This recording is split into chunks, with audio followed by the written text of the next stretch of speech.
Let's do an ink swatch. Today we'll be using the Ferris Wheel Press Workshop Wishes. This was sent to me by Ferris Wheel Press because I am a Jubilee member and I am excited to share this ink swatch with you. So let me tell you a little bit about the inspiration behind this ink. This ink is inspired by an inventor's studio.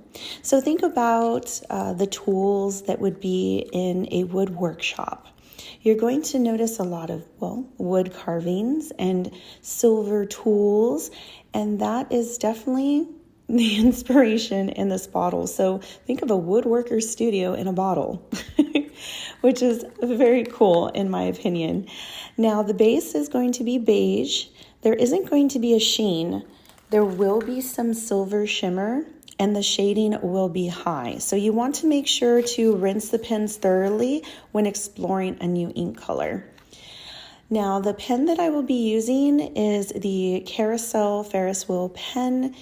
And as you can see, I was able to get some of that shimmer. Now, if I was going to give you a tip about this ink, in my honest opinion, make sure that you gently shake it very well. I noticed that the silver shimmer, while it is beautiful, can settle at the bottom.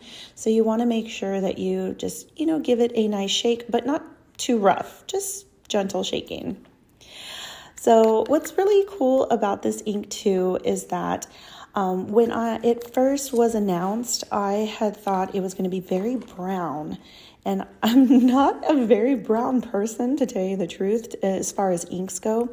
But this was honestly a really nice beige. So it is true to what it says that the base is. So if you're looking for a more warm type of ink, I would recommend this. If you're not into warm tones, then maybe it's not for you. But the little shimmer of the silver just, I don't know, it's really cool.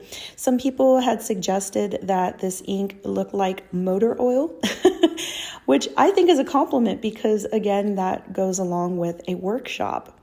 I really believe that Ferris Wheel Press once again has captured a woodworker studio in this ink.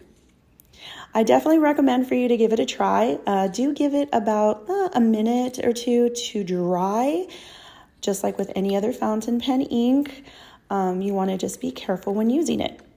Other than that, it was great. I'm very thankful again for them to send it to me and for me to review it for you guys. If you do have any questions at all, feel free to leave a comment below.